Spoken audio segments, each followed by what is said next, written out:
Hello guys! ఈరోజు నేను మైసూర్‌లో ఉన్న సెయింట్ ఫిలోమెనాస్ చర్చ్‌కి అయితే వెళ్ళానండి. చర్చ్ అయితే చాలా బాగుందసలు. మైసూర్ ప్యాలెస్ ఎంత ఫేమస్సో ఈ చర్చ్ కూడా అంతే ఫేమస్ అంట. బయట నుంచి వెళ్ళగానే వ్యూ అయితే ఇలా ఉంటదండి. చాలా పెద్ద చర్చ్. చాలా హైట్ కూడా ఉందసలు. అప్పట్లోనే అంత పాత చర్చ్ అయినా అప్పట్లోనే అంత బాగా కట్టారంటే నిజంగా గ్రేట్ అసలు. ఇక్కడ ఎంట్రన్స్‌లో అయితే 2 స్టాచ్యూస్ కనిపిస్తాయండి. జీసస్ స్టాచ్యూ ఉంటది. ఇంకొక సైడ్ ఏమో మేరీమాత స్టాచ్యూ ఉంటది. ఆ రెండిటి మధ్యలో చర్చ్ వ్యూ అయితే ఉంటదనమాట. చాలా బాగుందసలు చూడ్డానికి. వెళ్ళగానే ఇంక అందరు ఫోటోస్ తీసుకుంటుంటే నేను మా బాబు గూడా ఫోటోస్ అయితే తీసుకున్నాము. అసలు ఫోటోస్‌కి కూడా రావట్ల అంత పెద్ద చర్చ్ అదైతే. లోపలికెళ్ళంగానే అక్కడ ఒక పిల్లో పెట్టి దానిపైన జీసస్ సిలువ అయితే పెట్టారండి. ఇది లోపల చర్చ్ లోపల వ్యూ అయితే ఇలా ఉంది. టోటల్ 600 మెంబర్స్ ఒకేసారి ప్రేయర్ చేసుకోవచ్చంట. అంత స్పేషియస్‌గా ఉంటుందంట చర్చ్ అయితే. నేను చూపిస్తున్నదైతే ఎంట్రన్స్ దగ్గర నుంచి వ్యూ అండి. స్ట్రెయిట్‌గా అయితే అక్కడ జీసస్ ఉన్నారు చూడండి. బాగా డెకరేట్ చేశారసలు.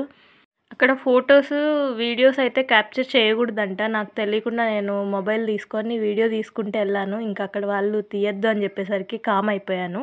ఇదైతే ఎగ్జిట్ దగ్గర వ్యూ అండి.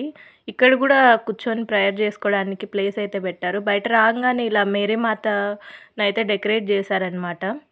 పింక్ అండ్ వైట్ కాంబినేషన్‌లో భలే పెట్టారసలు. బావుంది చూడ్డానికైతే. అవంతా ఒరిజినల్ ఫ్లవర్సే అండి. ఏవి ప్లాస్టిక్ కాదంట. నేనైతే ముట్టుకొని మరీ చూసాను.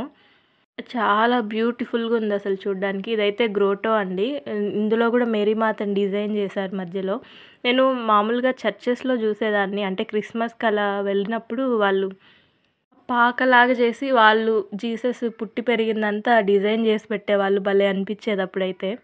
ఇది బ్యాక్ సైడ్ నుంచి వ్యూ అయితే ఇలా ఉంటదండి. ఇందాక చూసాంగా మేరీ మాత, గ్రోటో ఇవంతా ఉన్నాయి బ్యాక్ సైడ్ అయితే. ఇక్కడైతే ఇది సైడ్ వ్యూ అండి. సైడ్ నుంచి చూస్తే చర్చ్ అయితే ఇలా ఉంది. రోజు ఏదో ఫంక్షన్ అంటండి. సో, ఫంక్షన్ వల్ల వాళ్ళంతా డెకరేట్ చేశారంట రథంలాగా. బావుంది గదా చూడ్డానికి. ఇదైతే క్వార్టర్స్ అండి. క్వార్టర్స్ బయటైతే జీసస్ బొమ్మ ఉంది. దాని కింద సన్మార్గి అనైతే రాసుంది. లోపలికెళ్ళంగానే వ్యూ చూడండి. అసలు ఎంత బావుందో. అంతా గ్రీనరీతో డిజైన్ చేశారు. ఇక్కడే అనుకుంటా ఫంక్షన్. వాళ్ళంతా చైర్స్ అంతా అరేంజ్ చేసున్నారు అక్కడ పైనంతా. అంతే కాదండి. ఇక్కడ వాళ్ళు కొన్ని పోస్టర్స్ కూడా పెట్టారు. అంటే ఓల్డ్ ఎలా ఉండేది, కొత్తగా ఎలా రెన్యువేషన్ చేశారు అనేదైతే పెట్టారు. మనం ఓల్డ్‌ది చూసాం గదండీ. అంటే కొత్తగా ఉన్న గ్రోటో అయితే చూసారు గదండీ. అది ఓల్డ్ ఉన్నప్పుడు ఇలా ఉండేదంట. దీన్ని వాళ్ళు మళ్ళీ కొత్తగా ఇలా రెన్యువేషన్ చేశారు. ఓవరాల్‌గా అయితే చర్చ్ చాలా బావుందండి. మీకు గనుక వీడియో నచ్చితే సబ్స్క్రైబ్ చేసుకోండి.